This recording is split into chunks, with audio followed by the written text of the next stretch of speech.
5, 4, 3, 2... Sejam todos muito bem-vindos. Está começando mais um Content Podcast, o podcast de gente que marca.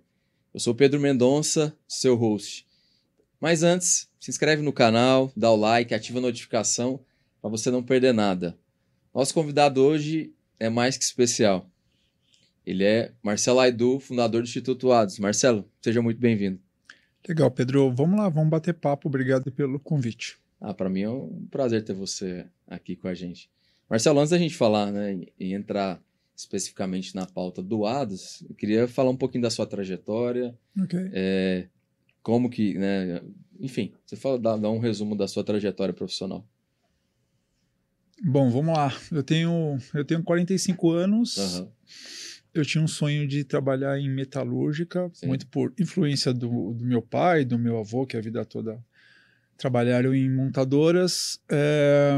E eu peguei essa transição, né, desse momento de que tudo era manual e foi tudo para a tecnologia, esse maquinário todo. Então, todos os cursos que eu fiz não me adiantaram de nada. Sim. Tá? Aí eu fiz uma transição, eu queria ser arquiteto, passava em frente de prédios, eu ficava vendo aquilo tudo, eu ficava me imaginando como eu ia dar conta daquilo ali e tal. As condições financeiras não me permitiram, os bons cursos eram muito caros, enfim. Daí eu fui para um outro caminho, que foi o das relações internacionais, né, que é um curso que tinha um pouco de vários assuntos que eu gosto, antropologia, sociologia, ciência política, história. Eu falei, bom, acho que eu posso me arranjar por aqui. Bacana. E foi por meio desse curso que eu tive contato com o tema do refúgio, então foi a melhor coisa que aconteceu na minha vida. Eu já trabalhei em metalúrgica, em área de administração, eu sempre odiei tudo que eu fiz. Você odiou tudo? Nunca gostei, nunca me senti parte de nada disso. Você não estava satisfeito? Nada, assim, tá dentro de um lugar confinado e bate cartão, aquela coisa de meta, tudo é meta, isso não é para mim, nunca foi, nunca me encontrei nesse lugar. Mas aí você fez o curso de Relações Internacionais, chegou a terminar? Fiz o curso, concluí.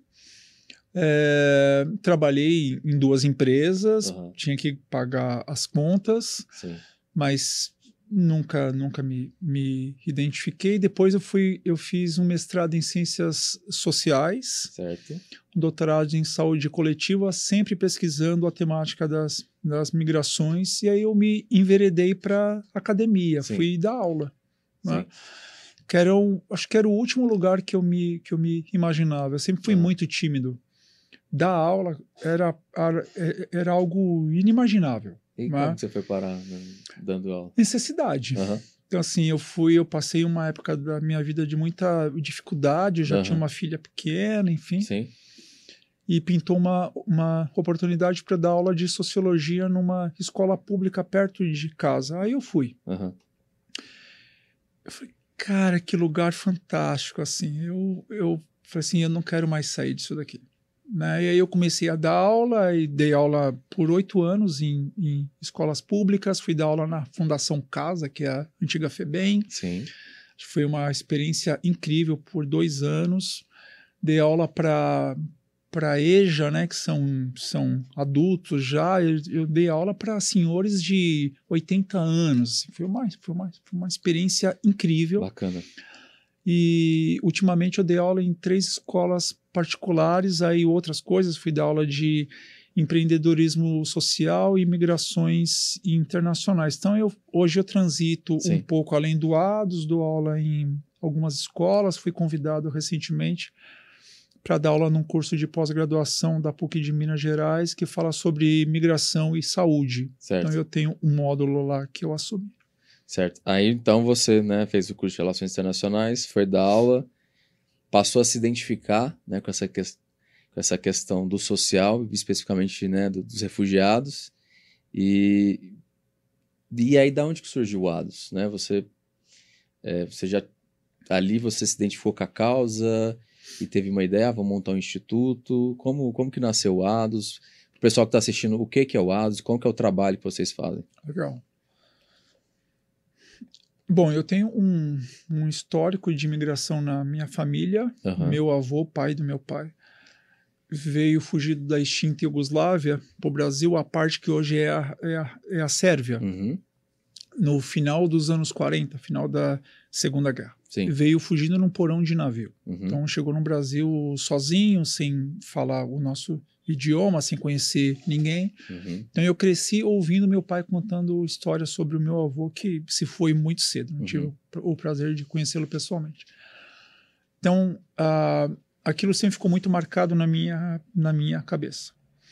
Segundo ano de graduação, isso 2006, eu decidi fazer um trabalho de iniciação científica. Uhum. E estava procurando temas, falei, pô, refúgio. Uhum. Né?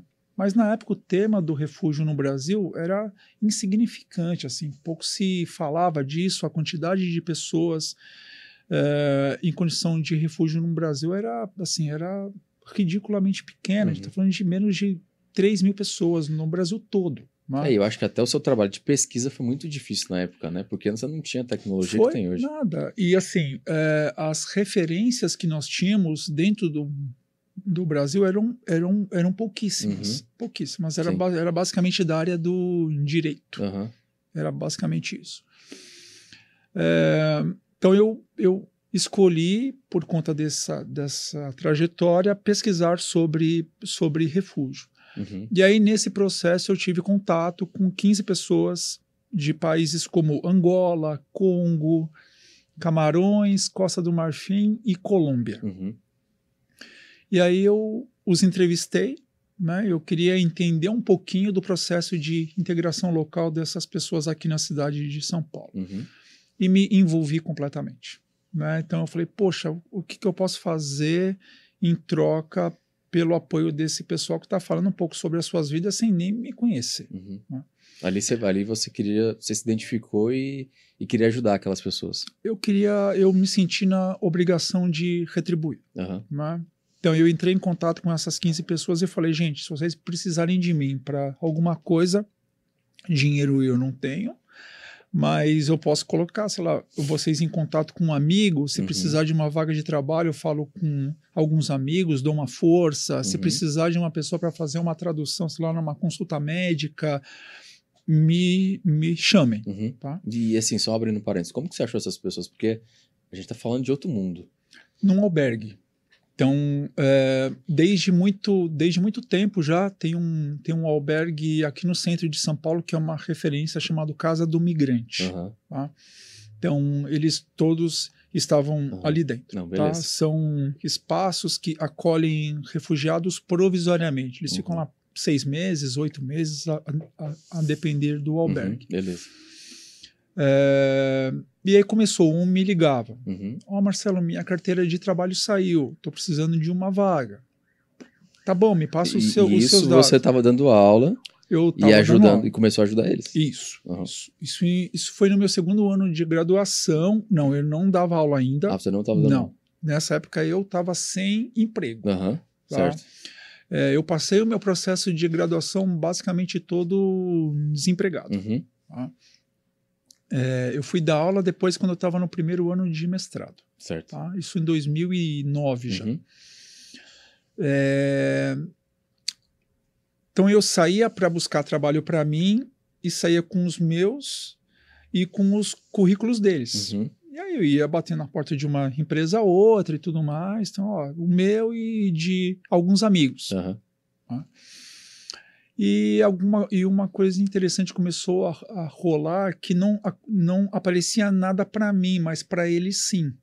Né? Então, aí eu comecei a ir com eles pro ABC, para Ribeirão, enfim, né? Comecei a me colocar no meio de um monte de mato lá, vamos lá, e tinha umas empresas, umas metalúrgicas lá nos fundões lá de São Paulo, e vamos junto. E aí começou um movimento de um fala pro outro, outro fala pro outro, fala pro outro e tal.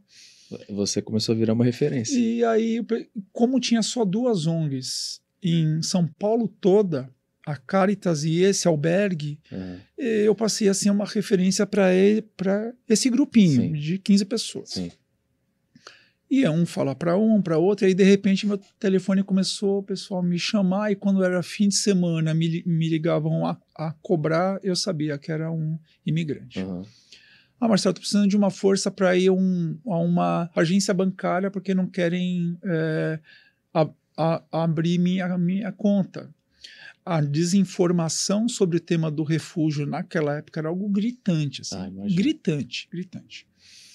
Então, as pessoas eram muitas vezes impedidas de abrir conta, de ir a uma consulta médica num hospital, num posto de saúde. Então, Marcelo, vai lá comigo. Uhum. Aí eu ia lá no hospital, no posto, aí eu tinha que ir lá explicar e tudo mais.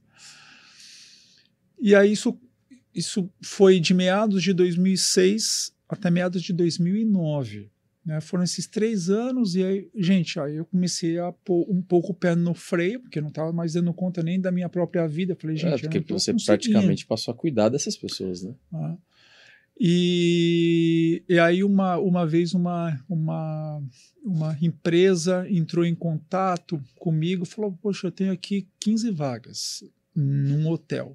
Né? E aí a gente conseguiu, um monte de gente foi lá e conseguiu, foi lá trabalhar. E eu estava tão envolvido já com o tema que eu falei, eu quero institucionalizar esse apoio. Certo. Então, de meados para final de 2009, eu chamei 2 amigos, o Vitor, que estudou comigo na época de graduação, Sim. e o Andrea Pittini, que é um italiano que mora no Brasil há muitos anos, um professor na USP, um cara muito, muito inteligente, que tem uma vivência no mundo árabe assim, muito grande. Né? E fiz o convite, falei, gente, eu estou com uma ideia de montar uma organização que apoie refugiados. O que vai ser feito, eu não tenho a mínima ideia como vai ser feito, mas eu quero dar uma força para esse pessoal. Eles toparam, né? E aí a gente passou um processo de dezembro de 2009 a outubro de 2010, conversando com vários grupos de refugiados. Sim. Então a gente pegava um grupo uma vez no mês, levava na casa de um amigo, que é uma casa grande, a gente levava um grupo lá de umas 20, 30 pessoas, passava um sábado, domingo, o dia todo, para conversar, para discutir sobre o tema, as demandas gerais, específicas, e aí com base nisso a gente foi montando o ADOS, né, com uma participação ativa deles. E aí em outubro de 2010, 10/10 de 2010, foi uma coincidência, a gente formaliza o ADOS e estamos aí há quase 13 anos dando uma força para esse pessoal. Bacana. E é engraçado, né, que você falou no início que não se identificava, não gostava de nada que você fazia, né? E aí, ajudando essas pessoas, você se identificou, né? E acho que ali você se encontra, né, ajudando essas pessoas. E aí você funda o ADOS, né? O que é o ADOS? O que é o Instituto ADOS para o pessoal que está assistindo? Tá. Bom, antes de mais nada, ADOS não é uma sigla. ADOS Sim. é uma palavra que vem do latim, Sim. que significa acesso, caminho, entrada, portas abertas. Sim.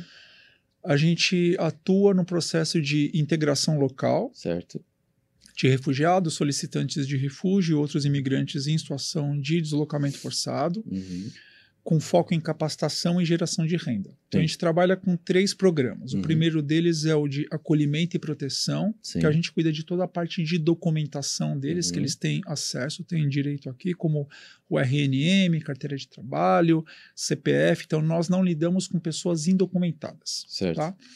E se chegar alguém sem documentos? Eles têm acesso. Então, o nosso papel é direcioná-los para que eles tenham acesso a esses documentos. Tá?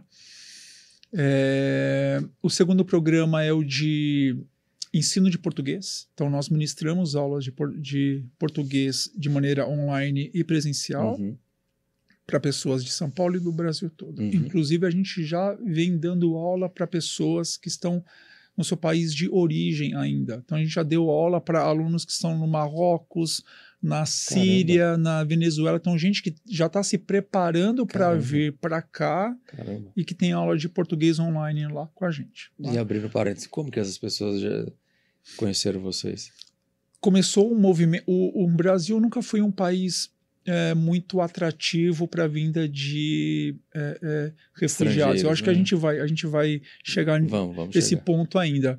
Mas à medida em que pessoas estão vindo para cá em quantidades cada vez maiores, Aham. há uma tendência de que as pessoas que estão aqui, elas sirvam como referência para um parente, para um amigo que ainda está lá. Ah, entendi. Tá? Então, por meio de quem já está aqui, Entendi. eles nos encontram. Entendi. E a internet. Uhum. Então, uma pessoa, eu quero ir para o Brasil. Então, eles põem lá, ONGs, refugiados em São Paulo. Aí cai Aí o já- ADOS, Sim, aí exatamente. tem os nossos contatos, Uhum. eles nos procuram. Certo. Tá?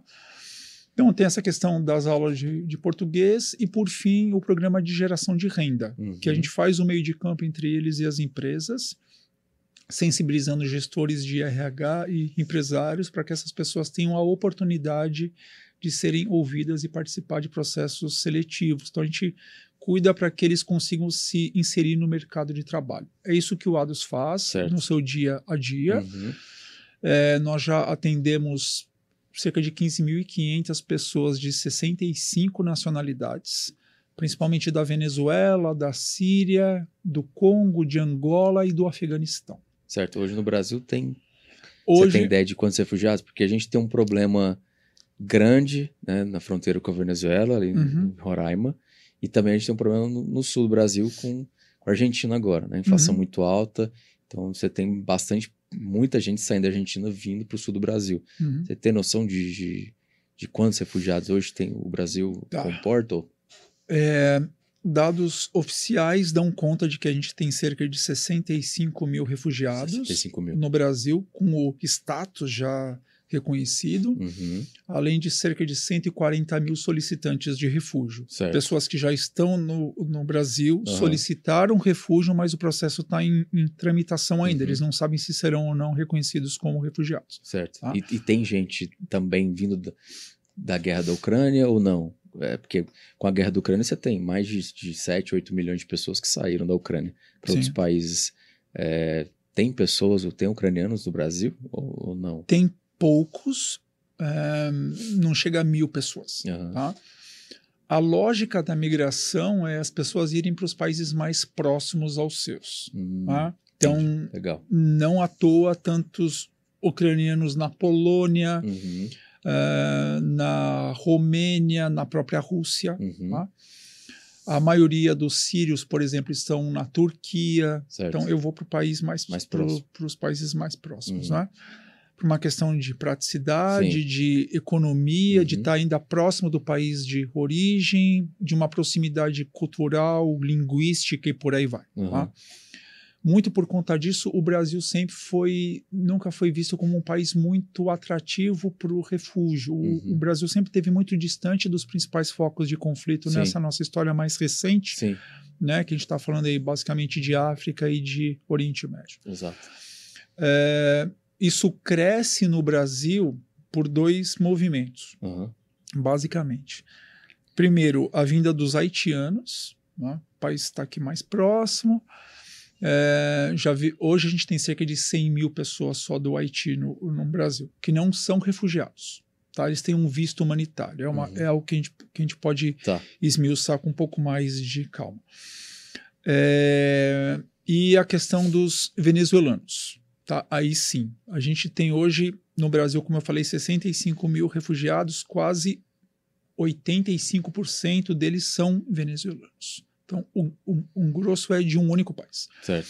Os ucranianos, eles chegam via São Paulo e Rio de Janeiro, e a maioria deles está indo para o Paraná, e do Paraná para 2 cidadezinhas do interior, que eu não me lembro o nome agora, porque tem uma colônia mais antiga, de 30, 40 anos atrás, de ucranianos e russos lá. Uhum. Então, eles conseguem ter o apoio da comunidade de uma maneira mais efetiva. E você falou que basicamente nós temos aí 85%, né, desses refugiados de um país, da Venezuela.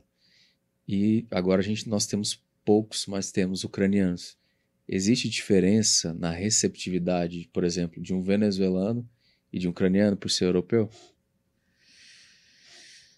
Infelizmente tem. Uhum. Tá? Não só em relação aos ucranianos, esse mesmo movimento se deu em relação aos sírios. Aham. Tá? Eu acho que tem alguns fatores que explicam isso. Sim. Tá?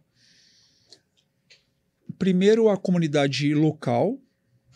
Tá? Então, no caso dos sírios, eles contam com um apoio, principalmente na cidade de São Paulo, de sírios, de libaneses que já moram aqui há 20, 30, 40 anos. Tá? São donos de empresas, de lojas. Então, assim, eles têm uma condição um pouco mais favorável se comparado com os nacionais da maioria dos outros países. Sim. Tá? A forma como são tratados pelos nacionais de uma forma geral muda também. Tá? A gente pode ampliar isso um pouco mais, falando dos imigrantes de uma forma geral. Certo. Tá? Uma percepção minha, tá? Com base em estudos e com base na prática aí já de 17 anos que eu já pesquiso esse tema. Uhum. O problema não é a aversão ao imigrante, é de quem é esse imigrante, de onde ele está vindo, de qual país ele está vindo, em que condição ele chega. Tá? Eu nunca vi nenhum comentário, nenhuma reportagem que fale mal da vinda de um alemão para o Brasil, de um estadunidense ao Brasil, de um japonês, de um francês. Esses podem vir. Tá? Esses não estão, entre aspas, roubando os nossos empregos, coisa muito comum. Nós ouvimos isso com muita frequência em relação aos refugiados. Estão vindo para roubar os nossos empregos. Tá? Agora, os que vêm de países europeus, da América do Norte, geralmente para ocupar postos em grandes empresas, esses podem vir. Tá? Porque eu associo essas pessoas a gente culta, inteligente, Poder aquisitivo, capacitada, gente que vai contribuir com a cultura, com a economia Sim. do Brasil. Sim. É muito comum a vinculação do refugiado a alguém que vai vir para gerar custo, viver à base de assistencialismo, gente que não tem boa formação. Isso é um equívoco muito, muito grande. Né? Sim. Então, essa é uma questão mais ampliada que diz respeito ao ser refugiado, mas mais do que isso, é de onde essas pessoas são. Uhum. E aí eu chego na questão do refúgio de uma maneira mais específica. Sim. Há uma diferença de tratamento entre os refugiados, a depender do país de origem. Os africanos são postos todos dentro do mesmo balaio. São africanos. Uhum. E se são africanos, geralmente... E você fala a diferença não só das pessoas, mas também das empresas? Tem isso também? Ou é diferente? Acho que é mais uma percepção de como a sociedade enxerga esse público. Uhum. Tá? Nós já temos uma relação bastante complexa dentro do Brasil em relação a quem é preto e pobre aqui dentro. Sim. E aí você traz um preto de um país de África para vir aqui. Já há uma série de estereótipos em relação à África. Tem gente que acha que a África é um país. Um monte de gente acha que a África é um país. Né? Há uma desinformação muito gritante em relação ao que se passa ali dentro. Né? Então, as pessoas temem que são todos traficantes de drogas, a gente ouve isso com certa frequência. Tá? Isso em relação aos africanos? Isso Okay. em relação aos africanos, inclusive dentro de empresas. Uhum. Que garantias que vocês nos dão que ao contratar um africano eu não estou colocando um traficante de drogas para dentro da minha empresa? E que garantias que não sei. É dito isso. Assim, claro que tem casos de angolanos e nigerianos grosso modo, que vem para o Brasil por tráfico de drogas. Aham. Da mesma forma que tem um monte de brasileiro que vai para fora Claro. para traficar drogas, isso é uma realidade no mundo todo. Sim. Tá? Não só dos africanos. Associação ao latino com o narcotráfico, a associação dos sírios, dos afegãos ao terrorismo. Então, esse lugar comum, simples, raso, isso é muito comum. Sim. Tá?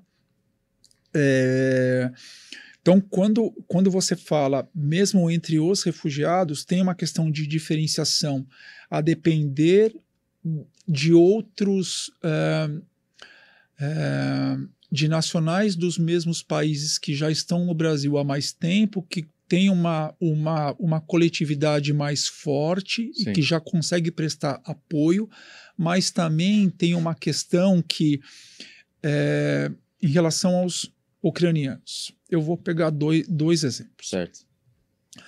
Aquele garotinho morto em Beira-Mar, assim, eu não me lembro se foi na Turquia, eu acho que foi na Turquia. Era um garotinho sírio, tem imagens dele aí na internet, bastante chocante. Ele tem um movimento de pessoas que estão tentando sair da África e do Oriente Médio, que eles chamam de boat people. O pessoal se lança em alto mar, em botezinhos, e vão tentar entrar no norte da África, Na Europa. na Europa, basicamente Itália e Grécia, para dali eles irem para entrar dentro do continente. Muitas pessoas não conseguem chegar, morrem em alto mar, os botes viram, enfim. Sim. Então, assim, num botezinho que caberia normalmente 10 pessoas, vão 30. Sim. E eles ainda pagam para isso e não é barato. Tá? Já vi relatos de 3 mil dólares por pessoas. Então tem todo um movimento de se aproveitar da vulnerabilidade dessas pessoas para ganhar dinheiro. Tá? Isso ocorre muito. Esse garotinho foi um dos que estavam dentro de um botezinho desse, o bote virou, ele morreu afogado e o mar veio trazendo ele até a beira da praia. Essa imagem rodou o mundo todo. Né? A partir do momento em que essa imagem foi vinculada, sem exagero, o nosso telefone não parou de tocar por uns 7, 8 dias, ele não parava por 5 minutos. Foi algo assim impressionante, de gente querendo, pasme, ia desde adotar crianças sírias, tinham que ser sírias. Né? Eu vi a imagem na TV e quero ajudar. Eu quero adotar uma criança síria. Eu quero casar com um sírio. Aconteceu isso? Várias vezes. Eu quero casar com uma síria. Tinha gente que mandava mensagem descrevendo o biotipo. Então esse fato É um negócio bizarro. Então esse fato sensibilizou as pessoas aqui no Brasil. Sensibilizou, mas assim, eu tenho uma visão um pouco diferente disso. Tá? E vou te trazer um outro exemplo. Eu digo porque você disse que o seu telefone não parou de tocar. Não, sim. Entende? Mas eu enxergo que é uma sensibilidade seletiva também. Como assim? Tá? Vamos lá. Pouco tempo depois, houve uma chacina na Nigéria. Morreram muitas crianças, morreram muitos adultos. Isso foi divulgado em todas as mídias, na TV. A gente não recebeu um telefonema de gente querendo adotar uma criança da Nigéria, casar com um nigeriano. Nenhum telefonema, juro, um único. Uma única mensagem por e-mail. Eu não vi nenhuma... quando teve aquele atentado na França, né? O mundo todo, os prédios com a bandeira da França, houve uma comoção global. Pouco tempo depois, uma chacina num país da África, ninguém disse nada. Então, eu queria te perguntar o seguinte, você não acha que talvez um dos fatores seja porque o Brasil também é um país que não é um país, como você disse, de refúgio, não tem tantos problemas ao redor, e também a falta de informação? Porque, por exemplo, você pega, por exemplo, Cuba. Então, direto, você está tendo pessoas fugindo de Cuba para chegar em Miami. Você pega o norte da África, como você mesmo disse. Pessoas toda hora estão saindo do norte da África para chegar no sul da Europa. O Oriente Médio é a mesma coisa. E você disse, né, que as pessoas vão para os países mais próximos. E o Brasil, por não ter essas questões, não é esse país de refúgio. Talvez não seria uma das razões. Eu não tô querendo defender. Não, Eu tô querendo não, entender. claro, Você claro. entende? Eu não consigo enxergar dessa forma. Ok. Porque se fosse assim, eu acho que não teria a comoção que teve em relação ao caso dos sírios. Porque se trata de refúgio da mesma forma. Né? A gente se identifica mais, isso não só no Brasil, em vários países. Tá? A gente está muito mais aberto a receber europeus sem problema nenhum, a receber gente da África, do Haiti. Tá? Isso não é só no Brasil. Eu entrei nesse serviço, nessa causa, com uma visão um pouco romântica do que era o Brasil. Né? A gente fala muito, eu acho que é uma das grandes falácias que nós temos no Brasil, de que o país é acolhedor a tudo e a todos. Eu tinha essa visão, hoje, no meu ponto de vista, que é ingênua, no meu ponto de vista. Tá? Eu vejo na prática que as coisas não são assim. Muito pelo contrário. Tá? A gente é afável, é amigável com aqueles com os quais a gente se identifica. Tá? Isso é uma realidade dentro do próprio país. Né? Há uma cisão entre sul, sudeste, norte, nordeste. Isso hoje em dia, tem, e não são poucos os que acham que teria que haver uma divisão entre os de cima e os de baixo. Porque aqui está a ala civilizada, trabalhadora, e lá estão os preguiçosos, os ociosos. Né? Gente que vive à base de assistencialismo. Isso tem dentro do próprio país. Imagina com os que vêm de fora. Né? Então, assim, para mim, a questão dos sírios e dos ucranianos mostram muito claramente como que uma boa parcela da população brasileira enxerga o imigrante. Tá? Se é europeu, é branco, eu aceito de uma forma, eu vejo de uma forma, eu me identifico de uma forma. Se é o africano, se é o latino, se é o haitiano, eu vejo de uma forma completamente diferente. E ambos são refugiados. Então, e na sua prática, já há tantos anos com o Instituto, o europeu, ele é aceito. E o africano, no caso, ele vem para roubar o emprego ou ele vem para traficar? É isso? É isso que as pessoas pensam? Essas conversas simplórias, elas se dão em relação aos refugiados de uma forma geral, independentemente se vem da Ucrânia, da Síria ou do Congo. Refugiado veio para roubar os nossos empregos. Sim. Que as pessoas têm uma visão, essa é a questão. Eu acho que uma das questões principais. Tem-se uma percepção, uma visão enviesada, simplória, estereotipada de quem são os refugiados. Eu associo muitas vezes a marginalidade, a pobreza, a falta de instrução, de capacitação. É um fardo. Então, refugiado é um fardo, é Sim. um peso, vai gerar custo, não agregam. Então, aí já que você falou isso, eu queria trazer um outro lado para saber a sua visão. que, por exemplo, nós tivemos recentemente, né, a questão do Covid e as pessoas, muitos venezuelanos atravessando a fronteira com Roraima, muitos. E isso, na época, colapsou os hospitais. Uhum. Então, isso que você falou, querendo ou não, se você tem uma demanda muito grande, a própria cidade ou o estado, ele não vai conseguir atender.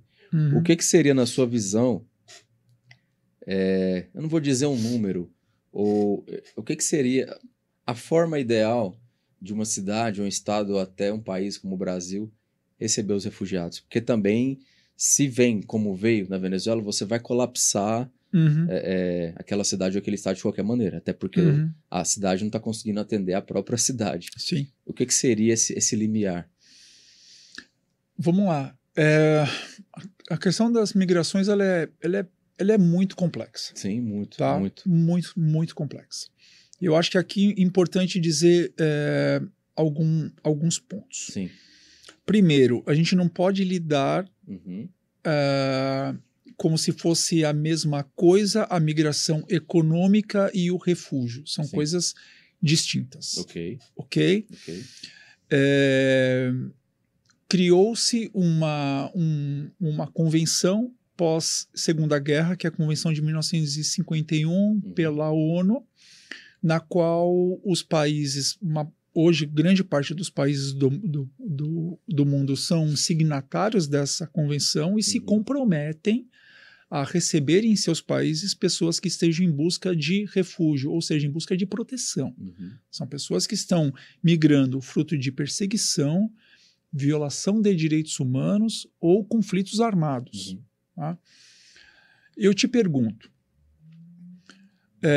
eu deixo uma pessoa morrendo de fome na Venezuela ou eu recebo ela aqui? Tem gente que acha o problema é deles, não é nosso. Tem gente que pensa assim. Tá? Nessas horas é muito fácil as pessoas colocarem uma capa de patrióticos, né? De preocupados com o bem comum nacional. É só nessas horas. Eu vou trazer aqui alguns dados. A gente tem hoje no Brasil, em termos de imigrantes de uma maneira geral, pouco mais de 1 milhão de pessoas. Tá? Isso não representa 1% da população brasileira. Tá? Na casa de 0,6%. Ao passo de que nós temos cerca de 3 milhões, e esse número está crescendo, de brasileiros que vivem fora do Brasil. Então, o Brasil é muito mais um país de emigração do que um país de imigração. Ou seja, tem muito mais brasileiros fora do Brasil do que imigrantes dentro do Brasil. E eu vejo muitas vezes essas pessoas fora do Brasil, em Paris, no conforto, em Londres, criticando os imigrantes que chegam ao Brasil. E ele sendo um imigrante. Mas são sempre os refugiados. Entendi.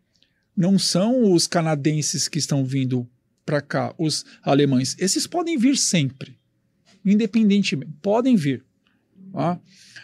Claro que o país tem que estar preparado para receber essas pessoas, principalmente no caso do refúgio. Quando você fala em receber uma pessoa na condição de refugiado, pressupõe que esse país, isso está em convenções, em tratados. Isso é lei.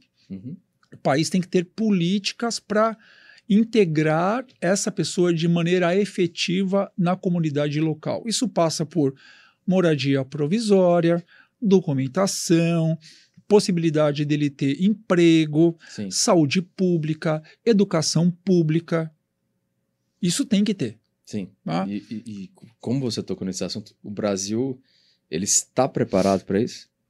O Brasil nunca se interessou, nunca se preparou para receber grandes quantidades de refugiados. A nossa história recente, né, nos últimos 20, 30 anos, sempre deixou os governantes numa situação bastante confortável nesse sentido. Empurro com uma barriga, são poucas pessoas, né? E aí de repente chegam os haitianos. Do dia para a noite, terremoto lá em janeiro de 2010, ao longo dos próximos meses começou a chegar uma debandada de gente aqui. foi um caos. Um caos. O pessoal foi para o Acre, estava numa cidadezinha que agora eu não me lembro o nome. O que o governador do Acre fez? Colocou todo mundo dentro de um ônibus e falou: vocês vão para São Paulo. De repente, do dia para a noite, no centro de São Paulo, ônibus e ônibus, mais ônibus de haitianos vindos do norte para cá. Tá? A gente tinha preparo, tinha quantidade de albergues para dar conta disso? Não. Tá?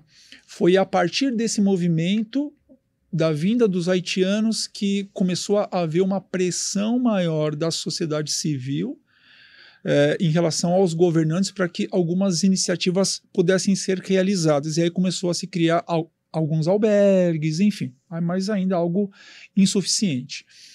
A questão dos venezuelanos foi um outro divisor de águas dentro do Brasil. Uhum. A coisa está sendo conduzida de uma maneira um pouco mais organizada. Uhum. Tá? Então, há sim uma dificuldade muito grande porque eles estão indo para cidades que, se comparado com os grandes centros, são pobres, Uhum. não tem uma infraestrutura adequada, Uhum. mas está havendo um processo de interiorização. Muita gente saindo do norte e vindo com o apoio do governo e de organizações internacionais para São Paulo, Rio, Minas e por aí vai. Tá?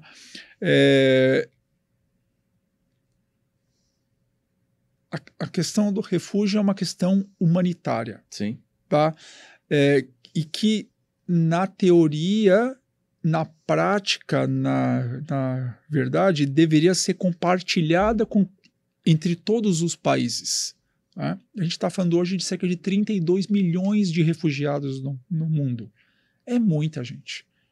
Só que o grosso desse pessoal está na Turquia, está no Congo, está na Polônia, não estão na França, nos Estados Unidos, no Canadá, na Austrália. Eles não estão nos países ricos. Eles estão em países em desenvolvimento, em países pobres, justamente porque a lógica da migração é: eu vou em busca dos países mais próximos. Certo.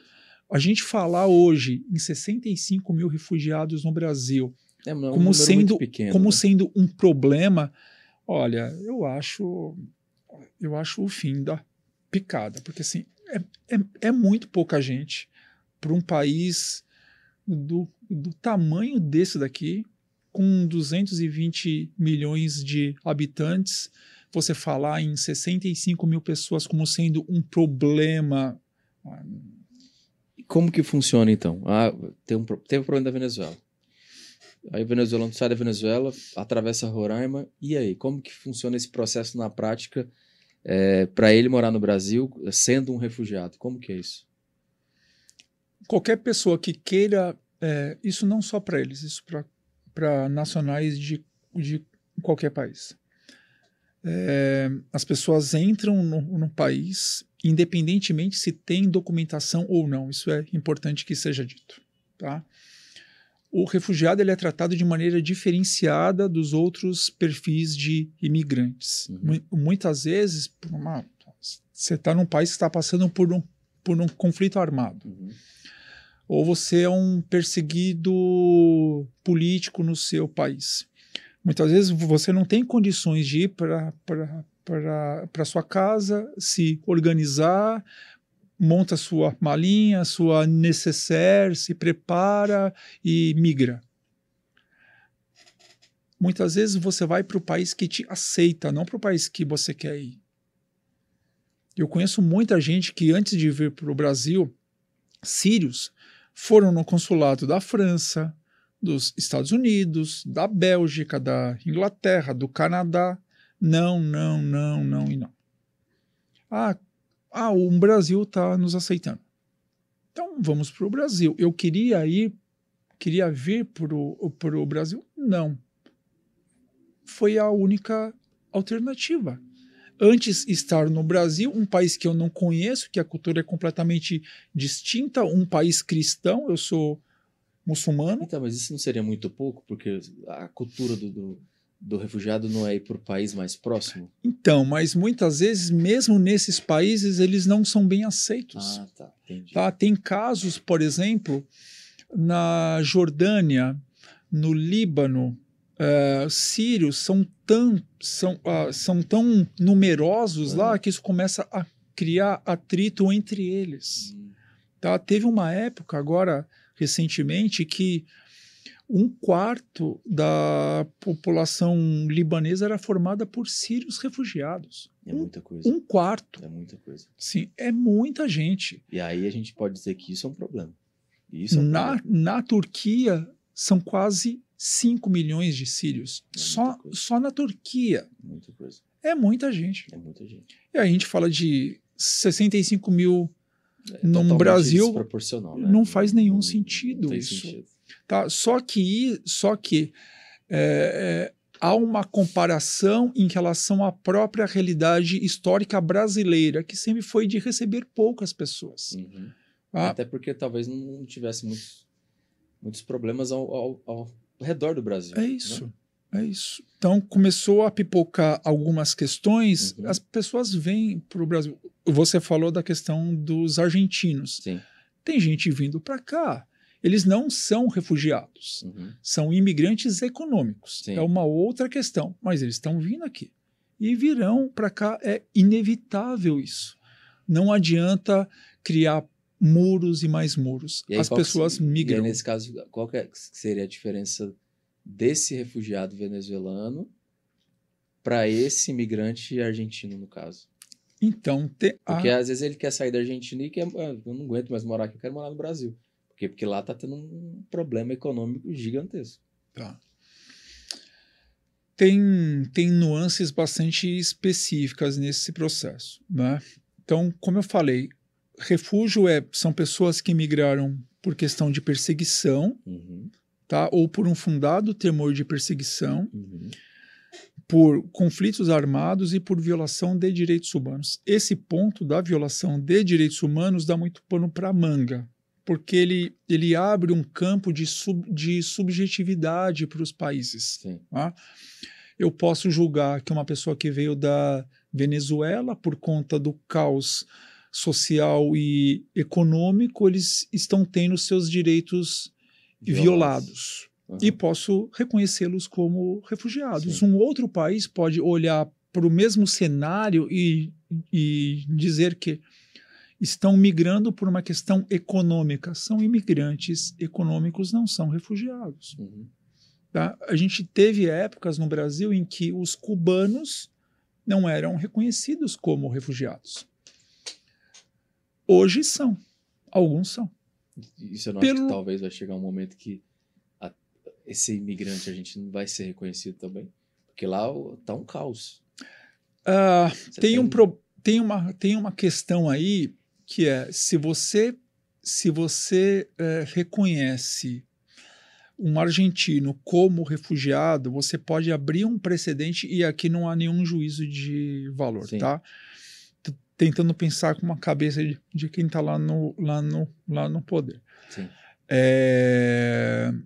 Eu abro um precedente para que pessoas que estão em países que passam por desarranjos políticos e econômicos, principalmente, migrem em busca de refúgio. Tá? Há muitos analistas, pesquisadores que dizem que isso pode ser um desserviço para a própria causa do refúgio, que pode ser um desvirtuamento dos preceitos básicos do refúgio. E aí eu pego o caso dos haitianos. Eles migraram por uma questão climática. Né? Já era um país paupérrimo, um dos mais pobres do mundo, com muitos problemas ali dentro, né? Historicamente. Fala-se muito de refugiado climático ou ambiental. Né? Isso na prática não existe. Tá? Ninguém é reconhecido como refugiado por questões climáticas hoje. Mas há toda uma discussão em âmbito global, na academia, na ONU e por aí vai, em se pensar o que fazer com essas pessoas que migrarão por questões climáticas. há uma tendência que nas próximas décadas milhões e milhões de pessoas tenham que migrar por questões climáticas. Tá? A gente que advoga, que acha que incluir essas pessoas numa categoria de refugiado, ou seja, ampliar a definição de refugiado para incluir quem migra por questões climáticas, é um desserviço para a própria questão do refúgio, que é bem específica: perseguição, conflitos armados. E violação dos direitos humanos. Violação de direitos humanos. Então, só para um parêntese, diferença de refugiado e imigrante, que é isso que você está falando, né?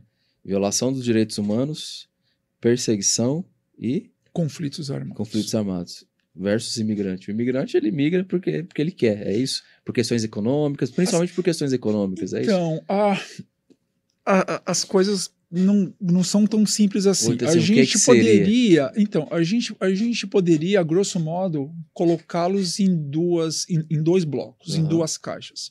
Quem migra de maneira voluntária e quem migra de maneira forçada. Certo. Tá? Só que quem migra de maneira forçada, há categorias dentro dessa. Então, há ramificações. Tá? Por exemplo, um refugiado é um imigrante forçado. Sim. Por questão de perseguição, violação, conflitos armados. Certo. Um haitiano também é um imigrante forçado. Só que não por uma questão de perseguição, mas sim por uma questão climática. Ele não migrou porque ele quis. É uma migração forçada também, mas não se caracteriza como refúgio. Entendi. De um outro lado, é aquele que migra voluntariamente. Para estudar, para trabalhar, para um intercâmbio. É isso, é basicamente isso. Agora, há divergências aqui. Há pontos em que a gente pode se aprofundar mais. Por exemplo, Eritreia, um país da África. Tá? Tem países na África que a perspectiva de vida está na casa de 40, 45 anos. Tá? Em que as pessoas... Saiu uma pesquisa recentemente em alguns países, e a Eritreia é um deles. As pessoas têm uma renda per capita por família. Eles fizeram um estudo lá, pegando um casal com 2 filhos. Tá? Qual a média de gasto, de investimento dessa pessoa em alimentação por semana. E aí pegava lá a Alemanha, a França, aí mostrava aquelas mesas fartas, né? $1.000 por semana só com alimentação. Aí foi para Eritreia, $3 por família. Se uma pessoa da Eritreia sai para migrar para um outro país, para buscar uma vida mais adequada, essa pessoa é um imigrante econômico? Ele saiu voluntariamente ou ele saiu porque ele está passando fome? Tem gente que vai enxergar essa pessoa como um imigrante voluntário. Tem gente que pode chegar e falar assim, esse é um caso de um refugiado. Então tem gente que também advoga que a gente tem que ampliar a definição de refugiado para pegar o refugiado econômico. Então, assim, essa é uma discussão... Só que é uma discussão, como você disse, ampla e complexa, porque, por exemplo, se a gente pega o caso de Cuba, país paupérrimo também, e aí você imagina, então, os Estados Unidos, vamos colocar que os Estados Unidos, que essa discussão é ampliada e os americanos passem a aceitar. Então você vai ter milhões de cubanos indo para os Estados Unidos. Eu não estou falando que tem que ser ou que não tem que ser. Não, sim. A discussão tem que existir. Sim. Agora, que ela é uma discussão bem difícil de ser feita, é bem complexa. E que as pessoas talvez não estejam nem dispostas a fazer. Ou poucas pessoas querem fazer. Mas eu queria voltar, Marcelo, na questão do refugiado, quando ele entra no Brasil. Okay. Então, o refugiado entrou no Brasil. Okay. Qual é o processo, para que ele se torne refugiado? Como que funciona isso? Ele entrou, e agora? Ok. Você me perguntou isso e eu fui por um outro caminho. Então, assim, a pessoa pode entrar no Brasil mesmo sem documentação. Isso é permitido, ok?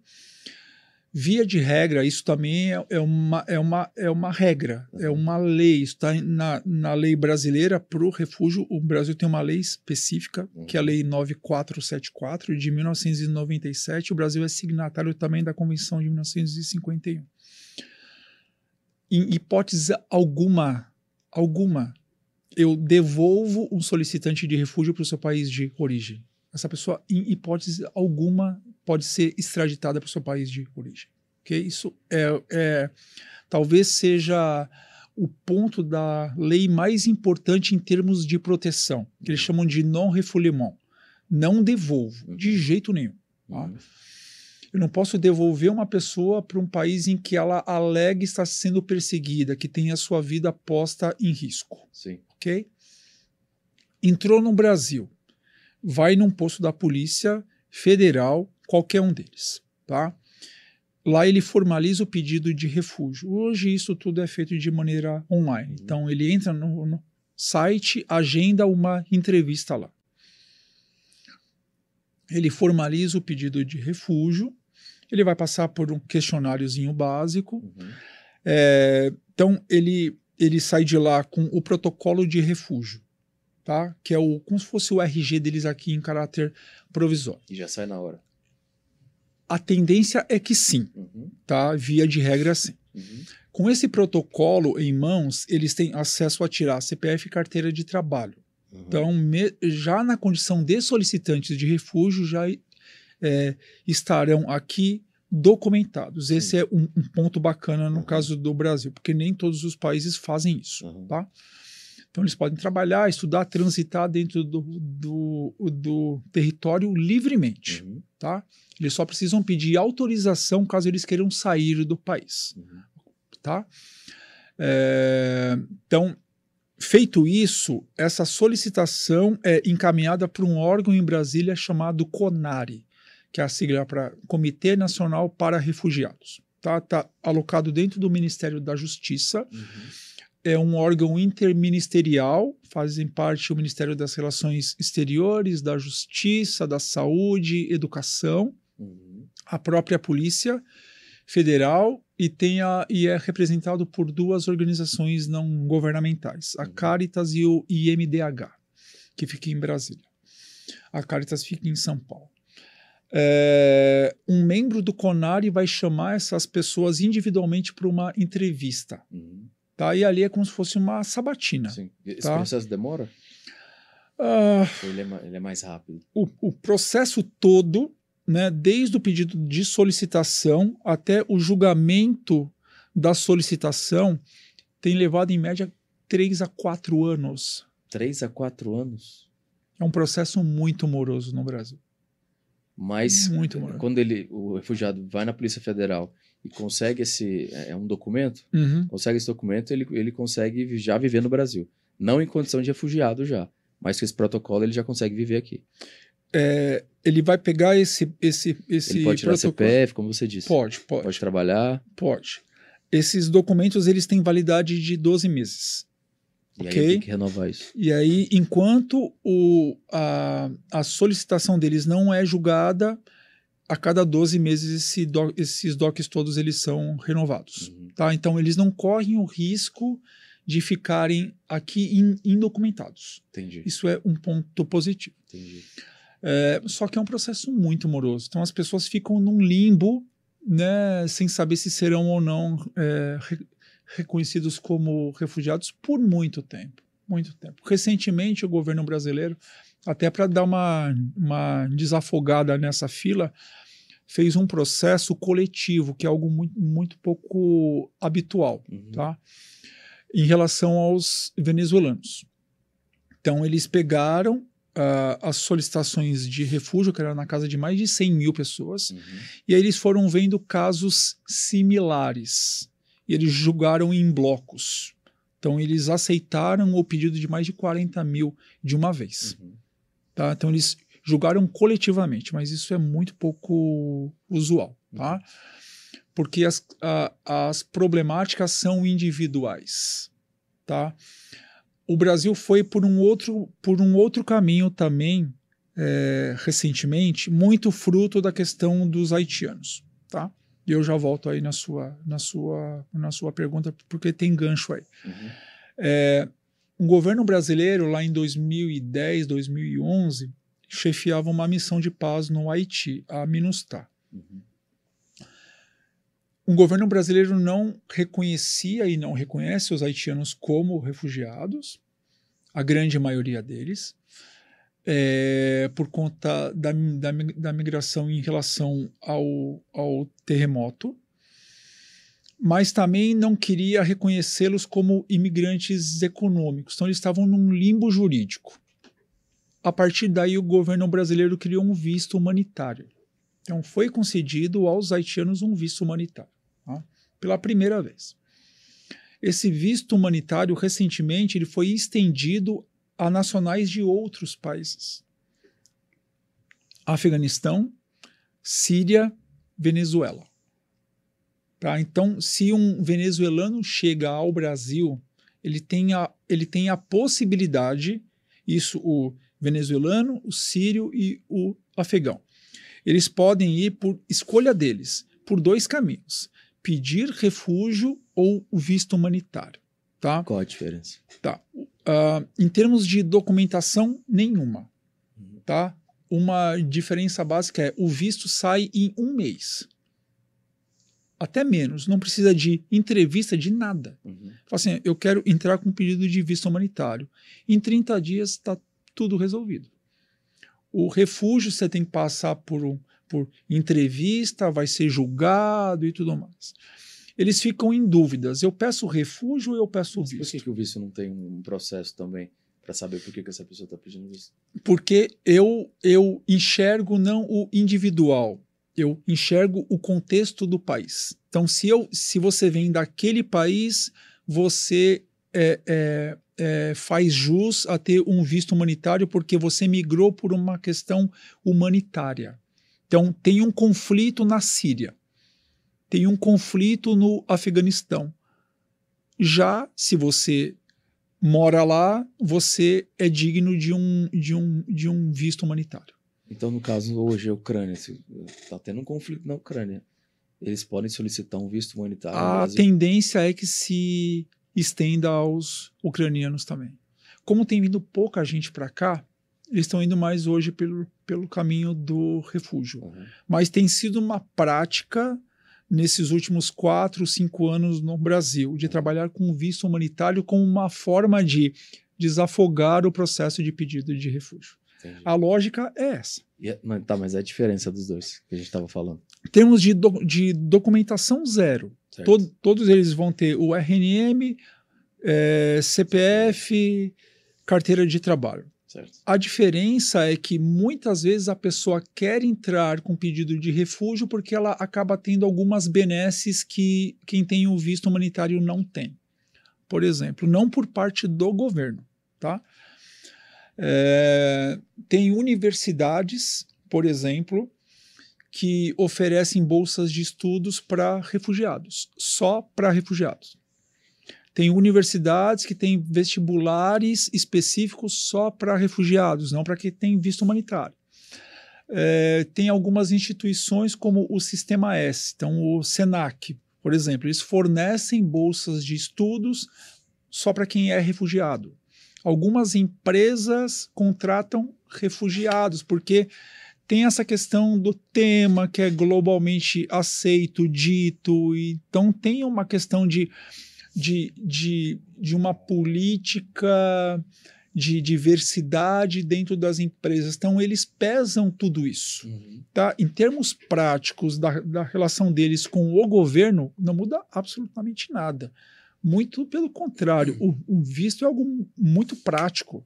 Em poucos dias já está ali pronto e já está tudo resolvido. Mas talvez para se estabelecer, se desenvolver dentro do Brasil, o caminho do refúgio ele é mais difícil, mas não seria um caminho melhor? Porque ele pode estudar, ele tem outras opções ou não? Os dois podem estudar, trabalhar tudo. Assim, como você disse, tem universidades que têm bolsa para refugiados. Sim. Já para o visto já não tem. Sim. Tem algumas situações que para o refugiado, em tese, seria melhor do que um visto humanitário. Sim. Você acha que é mais fácil de se estabelecer e se desenvolver ou não? Não tem nada a ver? Então, pode ser que sim. Agora, a pessoa que vai entrar como solicitante de refúgio não é garantido que ele vai ter o seu pedido Aprovado.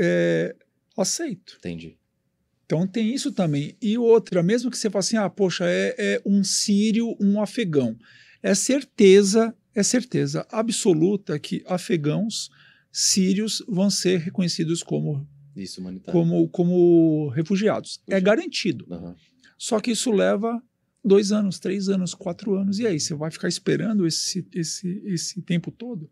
Entendi. Essa é a questão. Uhum. É o tempo que leva. Uhum. E nesse meio tempo, eles não são refugiados, eles são solicitantes de refúgio. Entendi. Então, essas benesses não cabem para eles nesse tempo, só Entendi. quando eles forem refugiados de fato. Entendi. Então, assim, aí a gente se depara com casos de gente que vai falar assim, e aí, eu peço visto ou refúgio?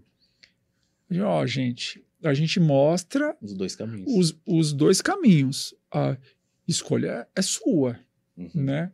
A gente já teve casos, isso ocorre e é lícito, Uhum. de alguém que falou assim, eu dei entrada no pedido de visto. E no meio do caminho ele falou assim, eu não quero mais, eu quero pedir refúgio. Ou vice-versa. o oposto. Isso ocorre. Uhum. Bacana. Tá? Queria voltar um pouquinho na questão do ADOS. Então, né, você fundou o ADOS, começou a trabalhar nessa situação, né, dessas 15 pessoas, viu a necessidade de institucionalizar, fundou o Instituto ADOS. E aí, como que foi esse processo de crescimento de vocês? E hoje, quando um refugiado busca vocês, o que vocês fazem lá dentro com ele, as oportunidades que tem e as empresas também se associando a vocês? Dá um panorama holístico para a gente.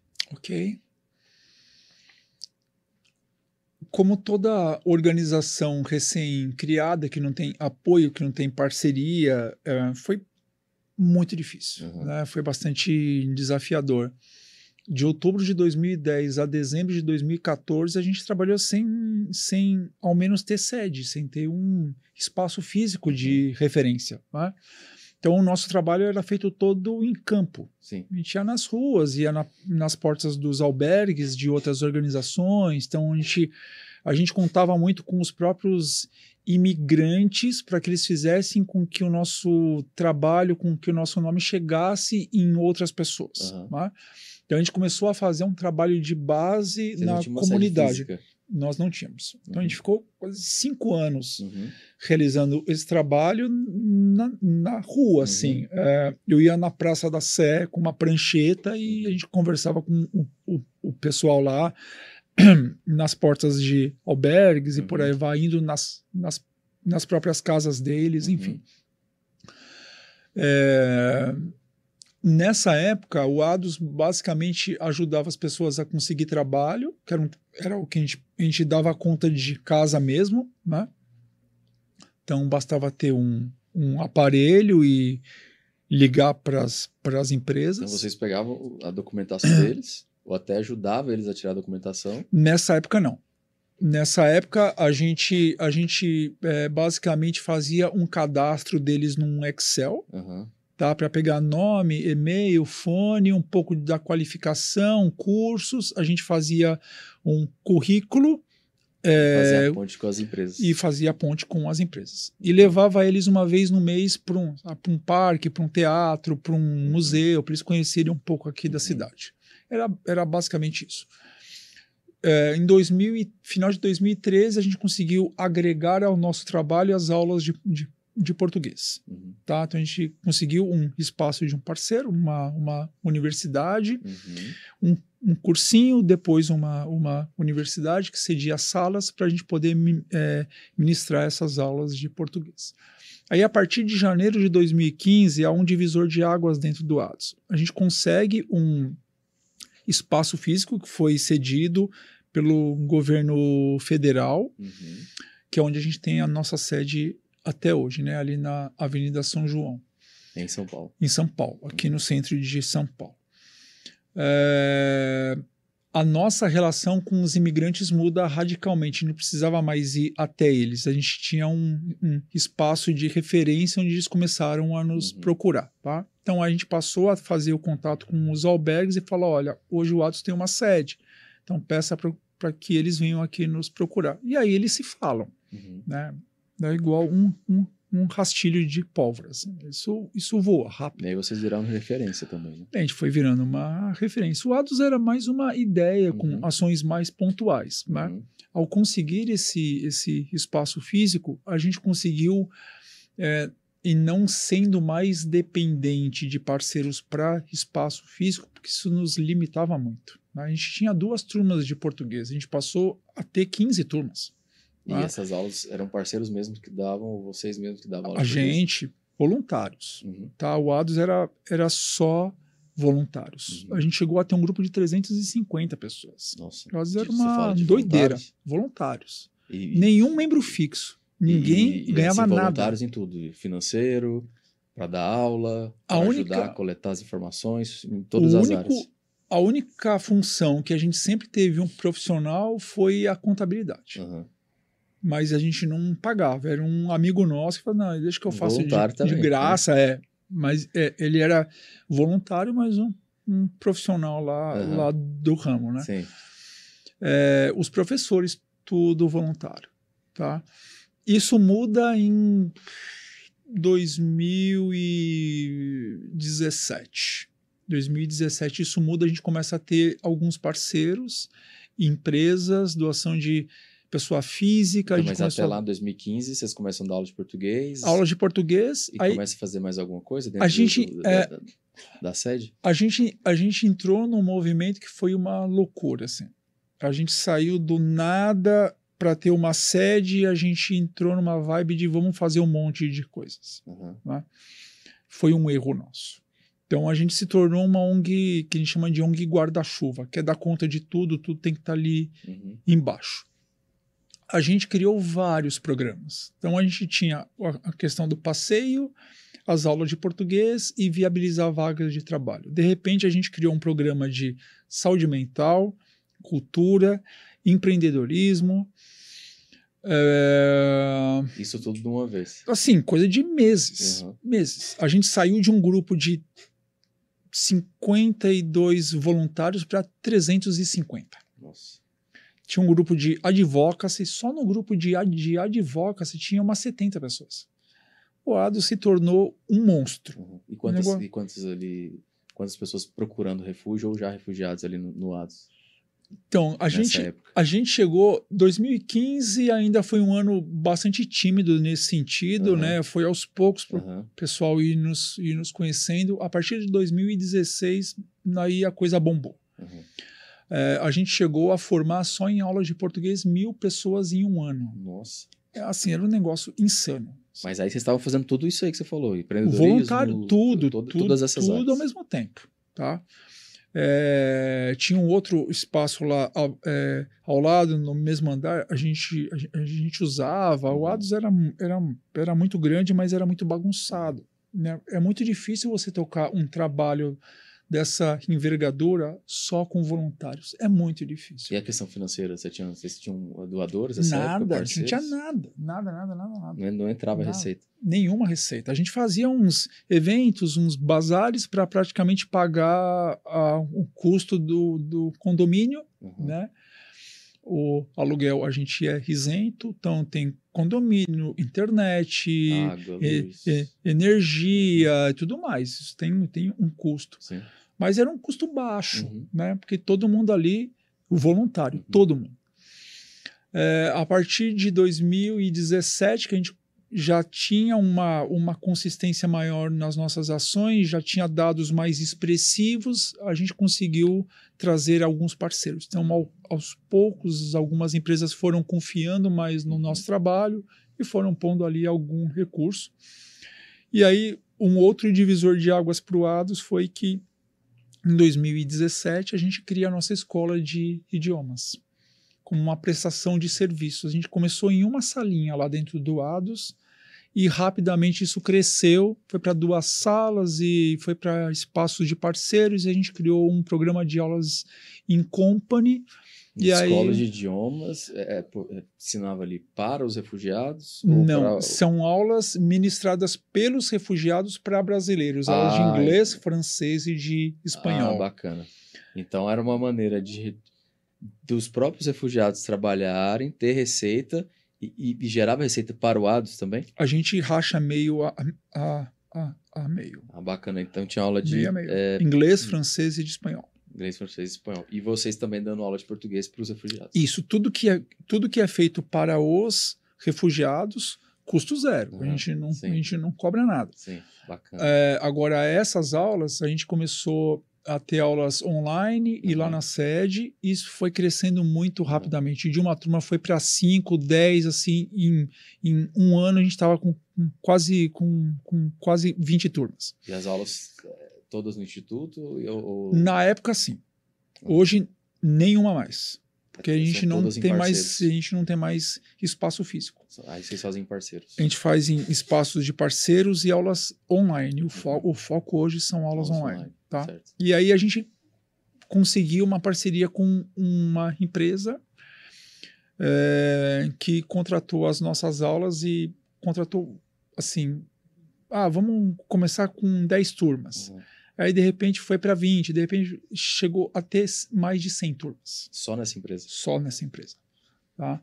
Aí eles contrataram várias e nós estamos lá ainda hoje. Uhum. Hoje a gente está dentro de umas 7, 8 empresas que contratam esse serviço e que oferecem como um benefício aos seus colaboradores. Tá? Então isso gera uma receita importante para o Atos. Uhum. E aí isso fez com que a gente começasse a poder contratar pessoas. Então o Atos hoje não é mais um grupo de voluntários. Hoje a gente tem 31 membros fixos e um grupo de voluntários na casa de 40 pessoas. Tá? E esses 31 são todos remunerados? São todos. Tá? Dedicação exclusiva ao Atos. E aí você disse que foi 2017 que teve essa virada de chave? Isso, que por conta dessa programa de escola. E aí a gente passou 2018, meados de 2018, o Atos estava insustentável. Mesmo com... Administrativamente, aí já não era mais nenhuma questão de verba, era uma questão de organização interna. Uhum. Muito fruto da base do nosso trabalho. Né? A gente quis crescer muito rapidamente, sem ter recursos, sem planejamento, sendo muito franco. Vamos fazer. Né? A gente fazia, depois a gente pensa se vai dar certo. Né? Foi um momento que a gente apanhou bastante, mas serviu para a instituição ganhar musculatura. Sim. Né? E aí a gente contratou uma consultoria para fazer uma avaliação da instituição e o diagnóstico era mais ou menos aquilo que a gente imaginava. O Atos tinha que ter um norte. A gente estava dando tiro para todo lado. O Atos tem que ter um norte claro. Né? E aí a gente entrou num processo de repensar a instituição. E aí é nesse movimento que a gente decide focar em capacitação e geração de renda. Documentação, aula de português, emprego. O Ados é isso. Então, do dia para a noite, a gente cortou 6 programas. E aí, como que funciona cada programa?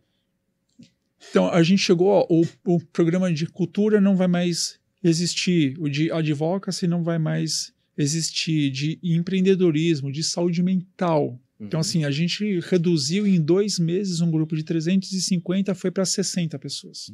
Tá? De 8 programas, de 9 programas, fomos para 3 programas. Então, hoje o Ados trabalha com um programa de ensino de português, com um programa de geração de renda, que é para viabilizar vagas de trabalho, e o de acolhimento e proteção, que cuida de toda essa parte de documentação. O Ados hoje é isso. A gente tem um foco nisso. E para vocês gerarem receita para o Ados, por exemplo, o programa de idiomas, ele funciona ainda? Ou... Sim, está cada vez mais forte. É uma das fontes de receita de vocês? É a principal ainda. Principal. É, e aí vocês têm essa fonte de receita, patrocinadores? Tem doação de pessoa física. Então, a gente tem um programa chamado Amigoados. Uma pessoa... Fica à vontade, se você quiser. Tá. Não, lá no site, No próprio site. ados.org.br, tem um botãozinho do lado direito, superior direito, tá lá, doe agora. Só clica lá, cai numa outra plataforma e a pessoa põe os seus dados, ela pode fazer uma doação pontual ou uma contribuição mensal. Isso para a gente é bastante relevante. A gente tem campanhas pontuais de crowdfunding, que são as vaquinhas. Sim. Então, a pessoa pode falar assim, eu quero fazer uma campanha de R$500. Uhum. Aí eu vou mobilizar minha rede de relacionamentos para que eles doem. A gente faz muito isso. E nós criamos uma plataforma chamada Presenteados, onde as pessoas trocam presentes de aniversários ou de outras datas comemorativas. Então, assim, vou fazer aniversário. Uhum. Eu crio uma campanha para o dia do meu aniversário, mobilizo minha rede e falo, gente, o meu presente eu quero uma doação para a campanha que eu criei. Uhum. Tá? Então, doação de pessoa física é isso. A gente tem apoio de pessoa jurídica, Sim. hoje recurso direto ou via leis de incentivo fiscal. Sim. Então, a gente trabalha hoje com o PROAC e com a Rouanet. Uhum. A Rouanet é do governo federal Sim. e o PROAC é do governo estadual, ambas para a cultura. Uhum. Então, a gente tem alguns projetos, tem algumas empresas que aportam recursos para que a gente possa desenvolver esses trabalhos. A gente faz eventos. A gente faz alguns eventos ao longo do ano também para dar visibilidade à causa, ao trabalho que o ADOS faz e também sempre gera alguma receita. Uhum. Tá? É um pouco por aí hoje. Sim. E você também tem projetos com empresas, né? Como até saiu na Simple Business, na revista, você falando com a parceria com a Basf que vocês fizeram. Sim, aí são empresas que fazem aporte de recurso direto. Uhum. Tá? A gente tem a Basf, a Pinheiro Neto Advogados, tem outras empresas que fazem um aporte mensal ou anual, Uhum. direcionado a um programa específico. Entendi. Então, no caso da Basf, eu vou aportar R$100 mil ano para que vocês possam ajudar, sei lá, 300 refugiados a conseguir vagas de trabalho. Uhum. Então, tem uma verba ali específica para algo que vai ser feito por um período de 12 meses, de 2 anos. Certo, Tá? bacana. E vocês hoje, quantos refugiados vocês cuidam? Desculpa, acho que eu vou espirrar. Foi e voltou. A gente já atendeu pouco mais de 15.500 pessoas. 15 mil pessoas? Nossa, muita pouco gente. mais de 15.500 pessoas de 65 nacionalidades. Nossa, muita gente. A gente está fazendo atendimento hoje na casa de 40, 50 atendimentos por dia. É muita gente. É muita coisa. É muita gente. Hoje vocês são referência no Brasil, né, em relação a refugiados. Em São Paulo somos. Por os imigrantes, nós somos. Sim. Tá? Agora, em termos de imprensa, meios de comunicação, governo, isso Brasil todo. O ADOS é uma referência. A gente é chamado para participar de mesas, de congressos, de entrevistas, isso o Brasil todo. Você citou o governo, eu queria te perguntar, assim, o que o governo faz com vocês, ou vem em vocês, ou de repente até passa para vocês, se isso existe, tem parceria com o governo, como é que é? Fica só na questão da lei incentivo, ou talvez o governo até não, você disse no início que não está preparado, e hoje o ADOS, com toda essa estrutura, pode auxiliar, o governo já olha para vocês com esses olhos e já manda isso para vocês? Como que funciona a relação de vocês com o governo federal? A gente hoje consegue ter uma relação mais estreita com o governo federal, Sim. com o municipal, em alguns aspectos. Com o governo federal, a gente tem uma parceria já desde janeiro de 2015, que é a cessão da nossa sede. Uhum. Então, isso foi feito via governo federal. A gente tem uma parceria formal com o CONARE. Uhum. Tá? Então, o ADOS tem uma sala dentro lá da nossa sede exclusiva para pessoas que vão solicitar refúgio e que precisam marcar a entrevista com um membro do CONAR. Então, a gente tem uma sala dentro do ADO só para isso. Uhum. Tá? Então, a gente fechou uma parceria técnica com o CONAR recentemente para isso. Tá? Certo.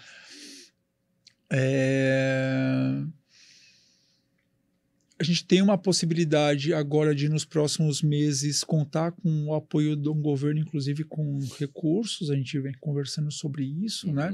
Recursos a gente nunca recebeu, tá? Nem do governo de nenhuma das três esferas, tá? A gente vem conversando agora com alguns parlamentares, hoje tem essas emendas, né? Sim. Então eles destinam algumas para organizações não governamentais e membros do governo, do Ministério da Justiça, têm nos ajudado nessas articulações, tá? Então acho que é um pouco hoje, um pouco por aí.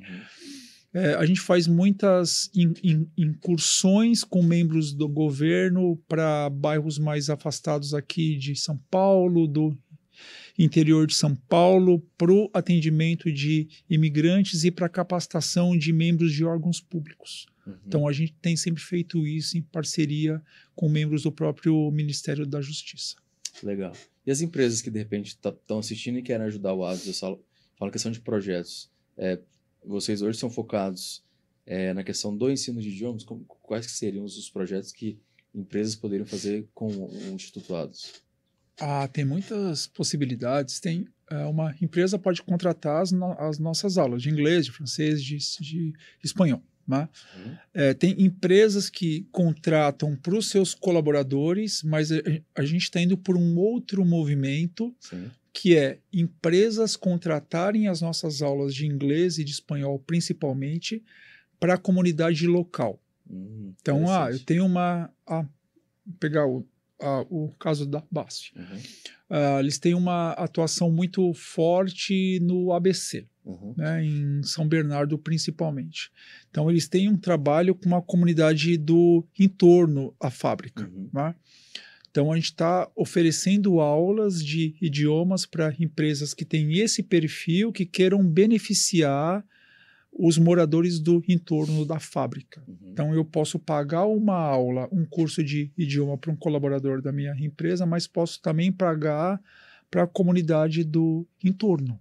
Tá? Então, essa é uma possibilidade. Tem empresas que aportam recursos em projetos específicos. Eu quero apoiar o ADOS para poder dar aula para 500 pessoas, para poder dar aula de português para 500 pessoas. Custa quanto? Custa X. Então, eu vou te dar esse recurso. Tá? É uma série de contrapartidas, relatórios de prestação de contas, enfim. Tá? Então, tem essa possibilidade. E aí são recursos diretos, sai do próprio caixa da empresa, não há incentivo fiscal. Uma outra possibilidade é de aportar recursos via leis de incentivo fiscal. Ao invés de dar uma verba para o governo, eu aporto esse recurso num projeto. Tá? E aí entra o PROAC e a Lei Rouanet. Empresas podem contratar refugiados, isso para a gente é fundamental, né? Então a gente vem fazendo esse trabalho junto a empresários, gestores de RH, áreas de diversidade das empresas, para sensibilizá-los para que eles deem a oportunidade dessas pessoas serem ouvidas também e delas poderem pleitear essas vagas. Né? Então isso para a gente é muito importante. Empresas podem contratar eventos. Então, a gente tem um programa chamado Eventos Inclusivos. A empresa pode contratar uma palestra de um refugiado, a empresa pode contratar o serviço de gastronomia de um refugiado, pode contratar uma apresentação com um músico refugiado. É uma forma de gerar renda para essas pessoas e também para a instituição. Bacana. E tem algumas empresas que têm feito campanhas envolvendo os seus colaboradores. Então, a gente faz ali uma campanha de arrecadação, os colaboradores doam e a empresa dobra. Tá? Então, a gente tem feito algumas ações assim também, e o voluntariado corporativo. Então, a gente conta com o apoio de algumas empresas para apoio técnico, doação de produtos. Assim, forma de apoiar tem bastante. Bacana. Acontece, às vezes, o refugiado procurar o governo e o governo indicar vocês? Alguns órgãos públicos, sim. Então, a gente já teve casos, inclusive recentes, de uma pessoa falar assim, eu estou em busca de resolver uma questão de um documento. Nós não fazemos, o ADUS faz. Está aqui, ó. Já te dá o endereço. Endereço deles. Então, isso ocorre. Bacana, bacana. Queria falar da sua relação com o Liderex, como que isso... Como que essa relação surgiu e como que tem beneficiado, né, tanto vocês quanto o grupo? Tudo vem do Ricardo Cancela. Né? O Ricardo Cancela faz parte do Conselho Consultivo do ADUS. Sim, cara muito...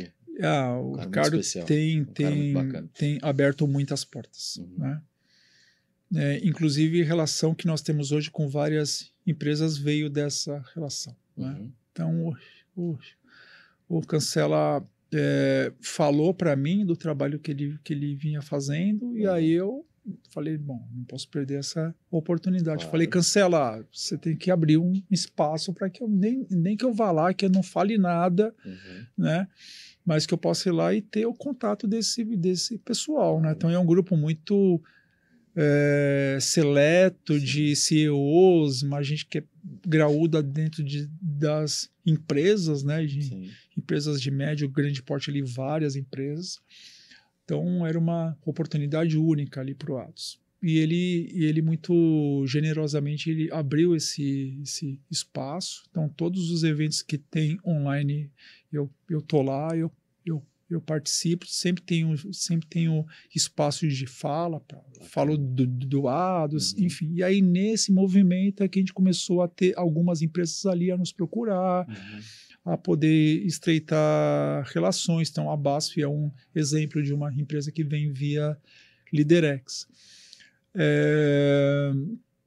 A gente vai fazer um evento agora, eu não sei agora se ia ser dia 14 de setembro, talvez vá para outubro, que era uma outra coisa que eu estava já no cangote ali do Cancela, já fazia um tempinho para a gente poder viabilizar, que é um evento específico para falar sobre a causa do refúgio. Então a gente está conseguindo, vai ser bem, bem bacana. Acho que 70 ou 75 CEOs de empresas vão estar presentes nesse evento para falar. Estou me autoconvidando. Para falar sobre refúgio, para falar sobre o ADUS, e tem como objetivo trazer novos parceiros para o ADUS. Né? Muito bom. Então, assim, é uma oportunidade que poucas organizações têm. Sim. Poucas têm. E o ADUS tem esse privilégio, teve essa sorte aí de poder contar com esse pessoal que tá cruzando o nosso caminho e que tem aberto muitas portas. Bacana. Então é um canal de networking fantástico. Muito bom. Eu queria que você falasse para o pessoal que está assistindo o que é mito e o que é verdade na questão do refugiado. Como você disse, falta muita informação. E as pessoas muitas vezes acreditam na desinformação. Então, o que é mito e o que é verdade na questão do refugiado? Acho que a questão do mito, acho que depende muito do ponto de vista e da boa vontade de quem vai estar nos ouvindo. Né? Mas, assim, algumas questões que são fato. Né? Refugiado é um fugitivo. Mito. Né? São pessoas que estão migrando porque foram perseguidas. Né? Então, representa um risco? Mito. Né? Eu lido com isso há 17 anos, nunca teve nenhum caso no Brasil, um único caso, tá? De gente que se aproveitou da possibilidade de pedir refúgio e era um traficante, era nenhum caso. Tá? A ficha corrida deles é vista de cabo a rabo. Tá? E não à toa, o primeiro passo deles dentro do Brasil é na Polícia Federal. Tá? Então, a questão da migração no Brasil, ela, antes de mais nada, ela é tratada como uma questão de segurança nacional e não de direitos humanos. Isso é o próximo passo. Sim. Eu antes vejo quem me asseguro para depois dar esse passo. Tá? E aí a gente pode entrar em outras questões que dependem da boa vontade de quem está ouvindo. Refugiado está vindo aqui para roubar os nossos empregos? estão vindo aqui para concorrer, isso é óbvio. Se eu saio do Brasil e vou para um outro país, eu vou estar concorrendo às vagas que estão lá com os nacionais daquele país, né? Agora, há uma percepção de que estão tirando as nossas vagas. Isso não é uma realidade no Brasil. A gente tem hoje cerca de dados mais recentes do governo dão conta de que cerca de 20% dos refugiados no Brasil têm graduação completa ou incompleta. Não é um número desprezível. Em que pese isso, a maioria das vagas que surgem é para trabalho operacional. Então é muito comum você ver um médico sendo caixa de mercado. É muito comum. Um advogado refugiado trabalhando na construção, porque ele não consegue se inserir na sua área de formação. Grande parte das empresas que nos procuram, mesmo as grandes, é para trabalho operacional. Não há uma valorização de fato dos conhecimentos que eles trazem. Não há. São raríssimos os casos de empresas que falam assim, poxa, eu quero contratar... Eu vou usar a habilidade realmente que ele tem. Isso é raríssimo. Isso é raríssimo. Eu posso contar, acho que nos dedos de uma mão. Uhum. Empresas que, ao longo desses anos, falam assim, poxa, uma empresa da área química fala assim, eu quero contratar gente com conhecimento na área química. Eu não quero contratar um faxineiro, por exemplo, com todo respeito. Eu não quero. Eu quero um cara que tem conhecimento, formação e que agregue. Isso é muito difícil acontecer. Existe um certo receio ainda. Aí entra dentro daquela outra questão de como que eu enxergo esse perfil de imigrante. Dentro das empresas há também resistências. Há estereótipos, há preconceitos. Mesmo dentro das empresas que estão dispostas a contratar refugiados. Sim. Mas eu contrato por quê? Isso nós ouvimos constantemente. São vagas que muitas vezes não conseguem retenção com brasileiros, que não conseguem cobrir todas as vagas com brasileiros, e aí eu procuro os imigrantes. A lógica é essa. Então, tendo isso em vista, essa retórica de que estão roubando os nossos empregos não cabe. Tá? Em grande medida, não cabe. Diferente de um norte-americano que está vindo aqui para ser executivo de uma multinacional. Ele não está tirando a oportunidade de um brasileiro ocupar esse posto. Eu acho, no meu ponto de vista, para um lado ou para o outro, a gente deveria ter a liberdade de buscar aquilo que é melhor para a gente. Né? O trânsito de capital é livre, mas o de pessoas é sempre restrito, é sempre limitado. Eu recebo quem eu quero com base nos interesses do meu país. É basicamente isso. Então, eu também vejo isso como um mito. Né? Verdades. São pessoas que estão aqui para agregar.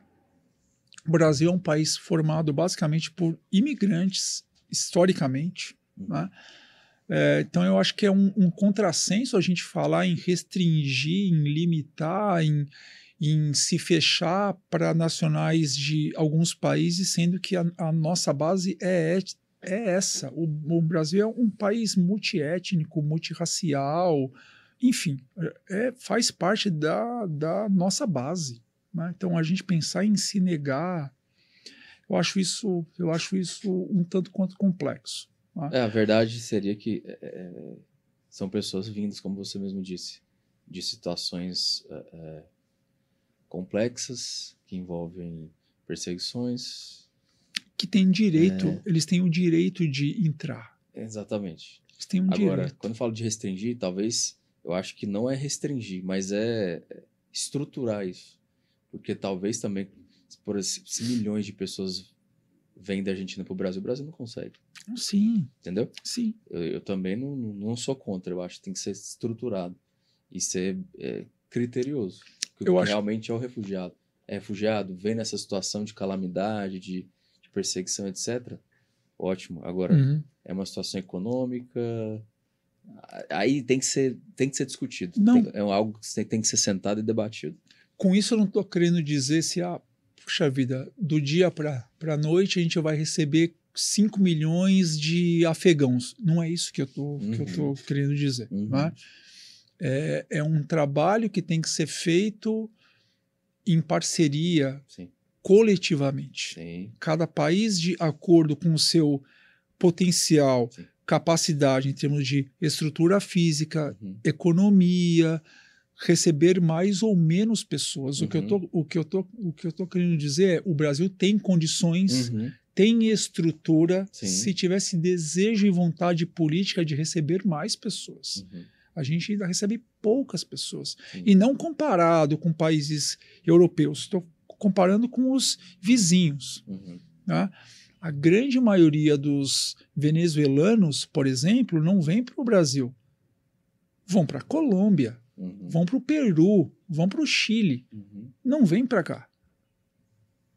Então, quer dizer, é enxergar nessas pessoas não um fardo e sim uma oportunidade. Uhum. Tem muita gente muito boa vindo para cá, muito capacitada vindo para cá. Uhum.